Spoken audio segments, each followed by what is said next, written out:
Hi guys, welcome back to Crafty Quilting Designs. Today we're going to do some free motion machine quilting and I'm going to take you through some techniques. I've already done some swirls, so the next technique I'm going to do is some loop-to-loops, and I'm going to do loop-loops all over my setting triangles, which is the triangles at the end of all of the whole quilt. So here we go. So remember, travel, loops, try and go to alternate areas to do the actual loops. Yeah? Try not to just go in one direction only.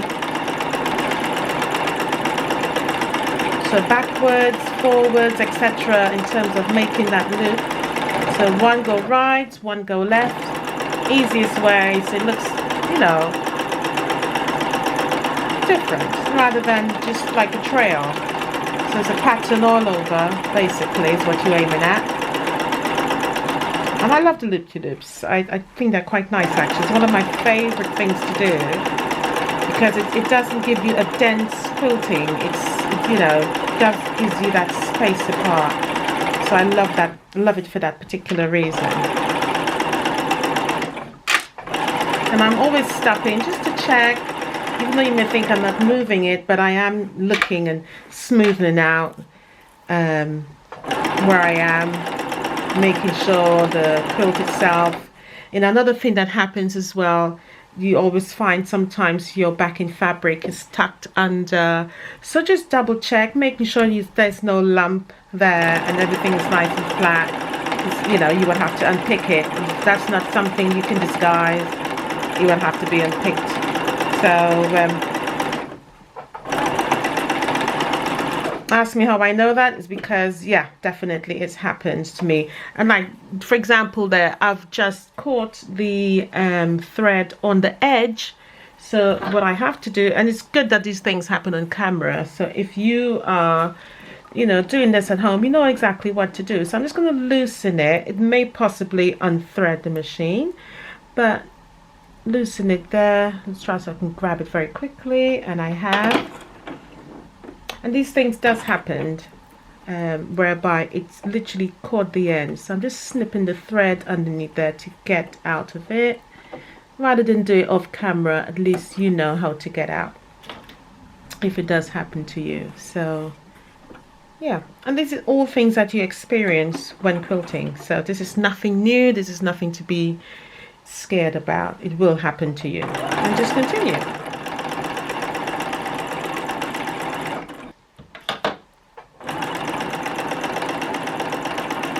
Right, so I'm just going to go back into my original position. Just going to lift my lever up so I can maneuver quite easily and get that square ready. So I'm going to go into this area now, and I'm going to do my swirls. Let me put my gloves back on because I can already feel a lack of grip. So we'll do the swirls for the last time, and then we will move on to something else. So I'll try and show a different technique for each of the square, and hopefully that's something you can practice. Oh, always forget to put my feet down, and the reason why is because my free motion foot or darning foot, it sits directly on the fabric. So from the time you see that, you already think that your presser foot is down, but it isn't really. And my machine is very sensitive. As you can hear, it beeps for everything that it doesn't like. So again, going straight into my swirls. I'm going to branch out, make a nice big one there, come out again, and mirror myself back around there, and mirror myself there. Make a little one there so I can come back out, swirl that around, make that there, branch out, move my hands out the way.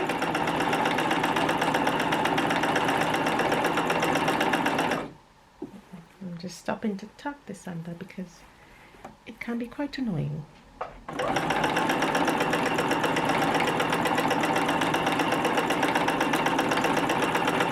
So remember, just keep mirroring or shadowing your previous movement for the swirls. If you think it's too big, make another swirl. You start another one, and that way you have enough room to come back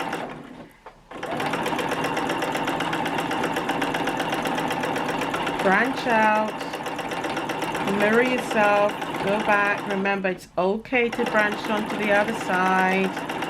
Don't be afraid, nothing's going to happen. Let me not do that because I'm going to put my arm in front of the camera. And come back in there. Go out. Get away from me. If you think, oh, I need a break, let me just break free. Come out. Go deep in there so you can emphasize that movement. That's what I mean by that. So really tuck it in. If you're mirroring, don't just do it shallow. Really go into that curve so you can see that movement. Okay, and then come back out and do the same thing at the other side. Make a nice little swirl to fill that spot. Go back out again. And then you can make another one. No fast and set rules to this. It's all about patterns. Make it your own. That's what I always say. I have made this my own movement. However, I quilt is for me. It's not for anybody else. It's for me. And I have never had a negative word said about it. I'm just going to remove this here. In fact, no, I'll leave that there because that is on the setting triangle. I don't want to move that just yet.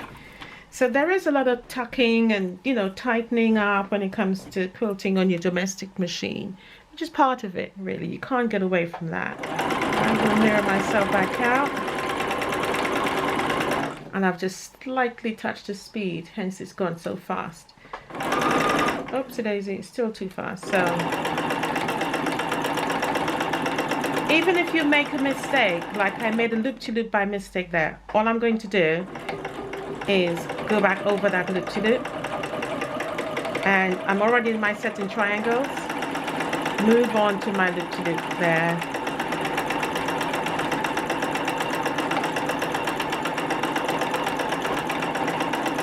So remember, you travel, you travel, you know, keep the rhythm in your head so you know exactly what you're doing. Yeah, just keep it. Travel, again, I'm on the other side. Don't worry about it. Move down. Because you will have to go into other blocks sometimes to change your position or to get into another area. That's part of quilting. You must sometimes. There's no way we would always stay into one particular block. You will always have to travel on the other side of the block sometimes to get to where you're going. Alright, so don't beat yourself up about that.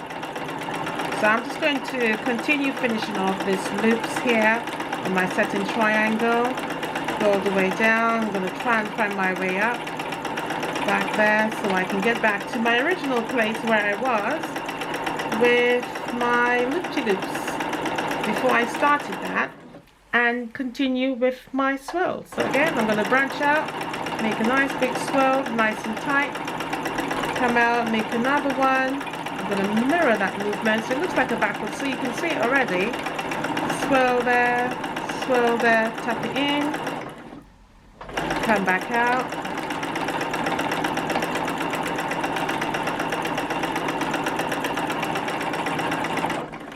And what I did notice is that from my original starting point, when I did my first setting triangle, I did swirls on it. So I'm going to do swirls on this one because I was the first corner setting triangle. So to remain consistent, I'm going to do the swirls in this one as well. And then I'm going to come back out. So basically, my first square will be a swirl with my corner setting triangle will be a swirl also. So I'm going to finish that up, and the next time you will see me is starting the other triangles.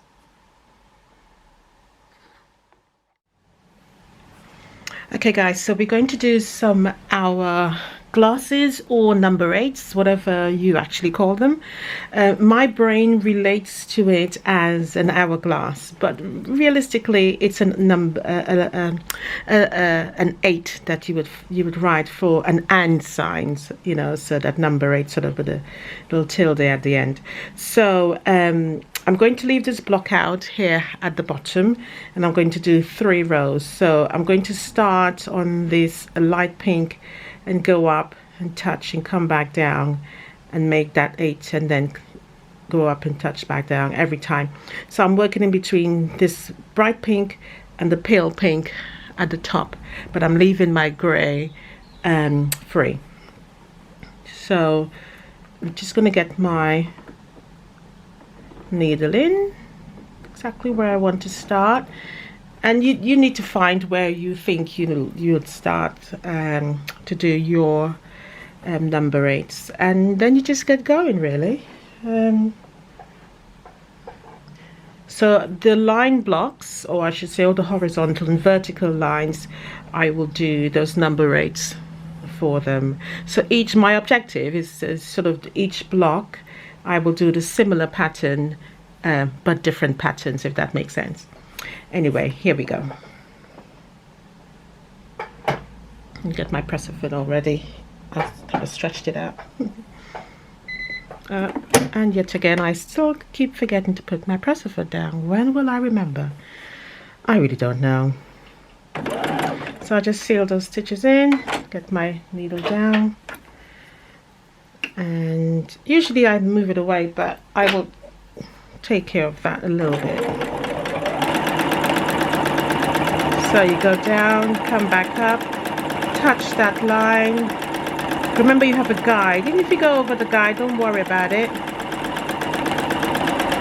Sometimes I do if I'm not paying attention, as now, because obviously I'm talking as well as I'm doing this, and sometimes you just gotta remain quiet and get it done really. But as long as you try and remain as consistent as possible. I'm going to stop there and get rid of that there. And reposition myself. I feel slightly not sitting properly. And again, that's another thing as well when you're free motion quilting, is to just align yourself really straight on with the needles. At least you have room to maneuver. I feel a bit better now. Try not to cross over like I just did. All you need to do really is just touch. Just go really close to that line.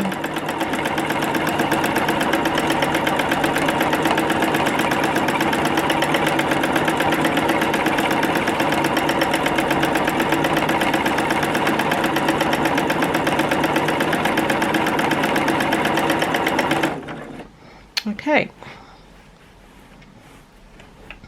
So I'm going to just reposition myself, seal that in, and I'm going to come up here, and again I'm going to miss a row out, and I'm going to start the second row. So I'm going to continue here and go back on myself. I'm not going to break my thread. I'm just going to continue, find a point, because obviously I've come over on this side here, so I'm just going to find my point. I think I'll start there in the middle, and again, so I'm going to go this way, and I'm working between the pink and the light gray. So I'm missing the brown out, working with the pink and the light gray.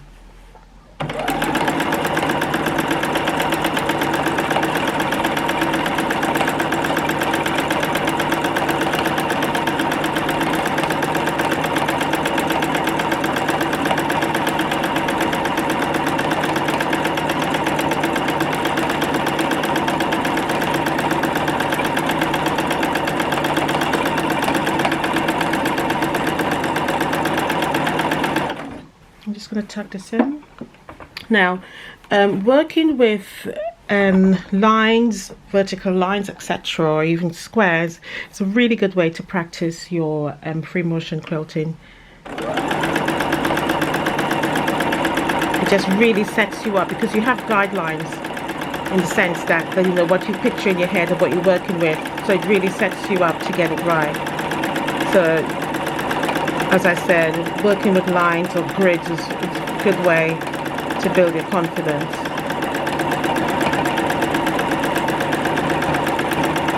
And I can see I left a space out there, so I'm not going to worry about that. When I come to this area here, I left a little space there, so when I come to this block I will automatically go back and join that, so I wouldn't worry about doing that at the moment. So again, I'm going to seal that in and go back up to the next one.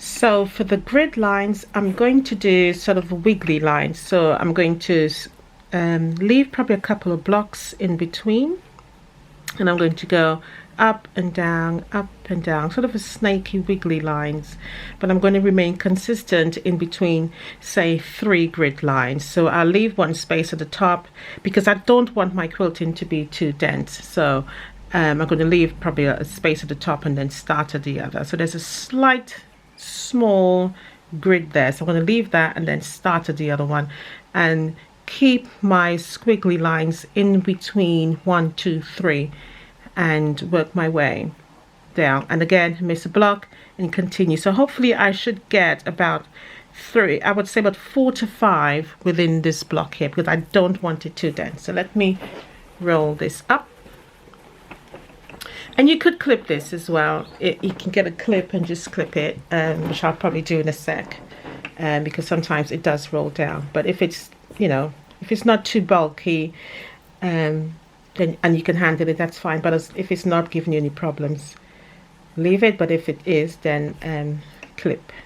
So I'm going to again leave this line here, and I'm going to start there. So I'm going to do 1, 2, 3. I'm going to start at the bottom there, probably go closer to this original grid here and get my needle down.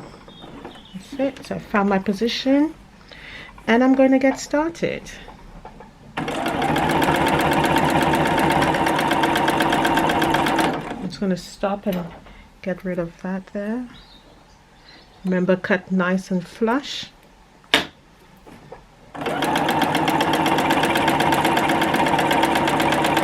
And you can decide what sort of space you're leaving, but I'm leaving at least ½ inch in between my spaces when I do my wiggly lines. Just keep it nice and consistent. Don't rush. I'm just going to stop so I can give myself some room. And again, remember to stop with your needle down so that it's easier to pick up where you left off. And some machines, when it's stopped, it makes a last minute stitch.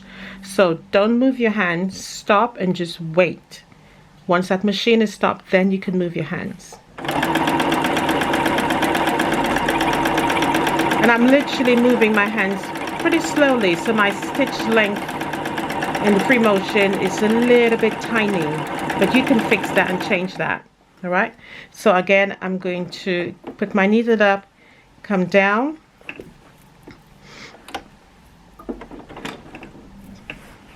find my area again. So again I'm going to miss that block and I'm going to start I'm going to miss this block here, just to make sure you can see what I'm referring to, and start here, 2, 3. So again I'm working in threes. All right, Again, just as long as you give yourself a guide of where you're working, then that's fine. Again, and I forget to put my presser foot down. I'm gonna have to put a sign saying put presser foot down so that I remember.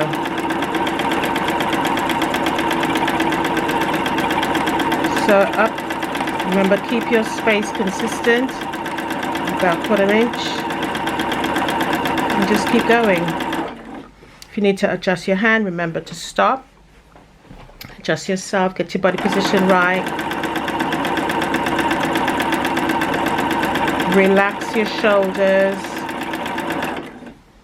and I can feel my, excuse my hands, because sometimes you do have to adjust.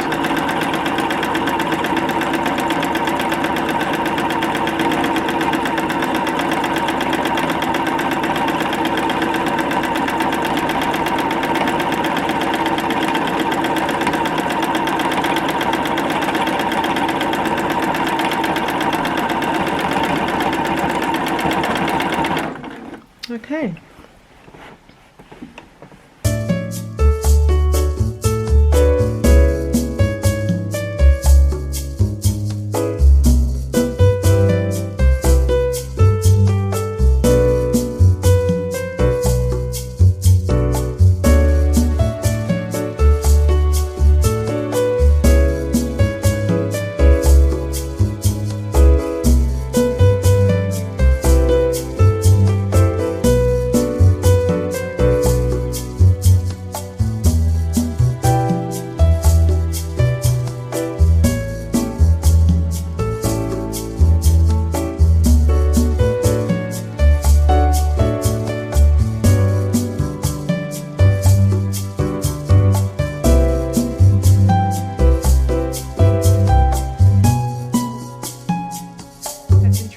So again, I did say that all the set in triangles is going to be loop-to-loop, so that's what we're going to do there.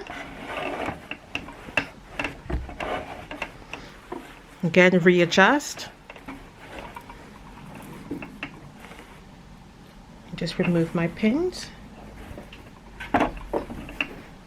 Making sure that everything is nice and flat and you can feel that there's no lumps, okay? So I'm just going to find my position and put my needle down and then start again. So remember, it's straight curls, keep that curl going left to right in all direction. Don't rush it, just take your time.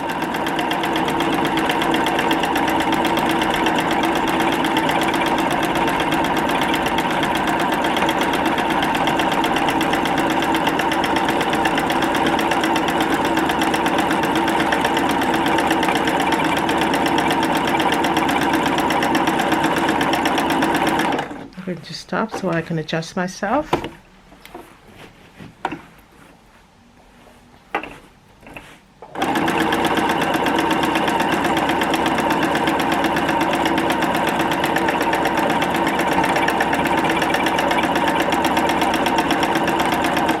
Just going to slightly speed up a little bit.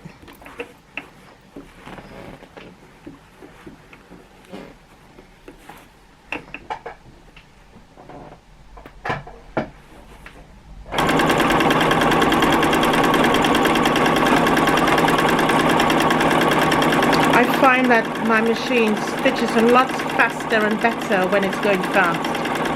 That's what I've noticed. I don't think it's happy going slow. So it needs that rhythm to give me a nice, smooth, consistent stitch.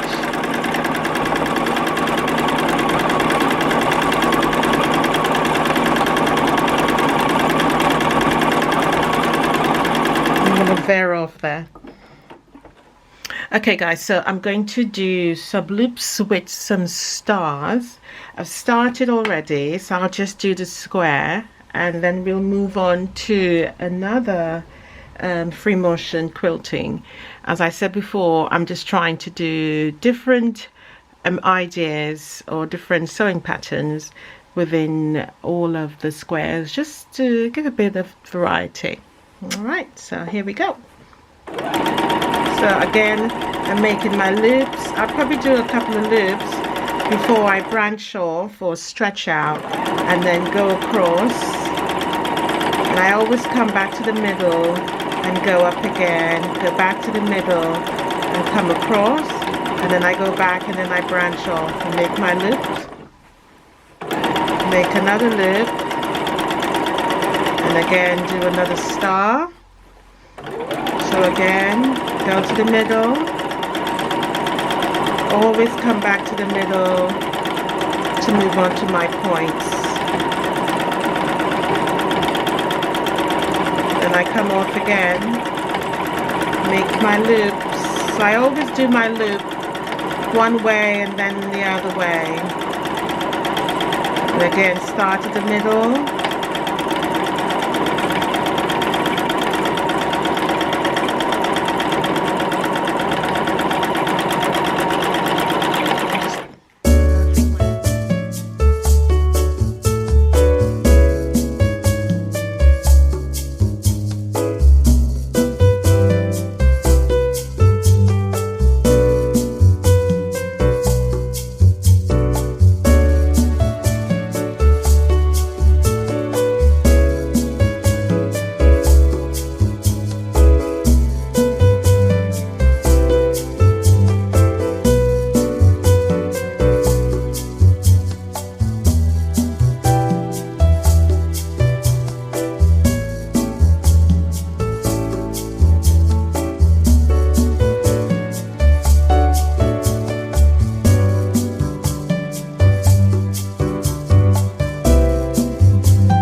Okay guys, so the quilt is finally ready and all of the free motion quilting obviously is done as well. So let's have a quick look at it and see all the different techniques and all the shapes that I actually did. So let's have a look. Alright, so we're looking at the loop-to-loops we did on the satin triangles, moving down to the swirls. We also did some hourglasses here on this block. Okay, then moving on to this particular block here, we did some loop-to-loops with some hearts, and I did also some pebbles in the middle. Then this particular block here was some feathers and some meandering shapes. We also did a pebble sort of setting with this particular one, and I did a motif of a flower in the middle. Again, some loops, swirled, and this one we did a feather. And again, if you look very closely, you can see I filled all of that dead space with some meandering shapes around it. Then I went over to this block here and I did some loop-to-loop with some stars. I also did the same on this particular block here. I also did another motif in the middle here as well. Okay, all the way down. I did some more there as well. The feather I particularly like, it was really nice and good shape on this particular one. And then I did some small numberesses here. And then on the back, I quite like it because I think it shows up the pattern really well. Making the quilt sort of usable on both sides, so you can actually show up the pattern of all the quilting.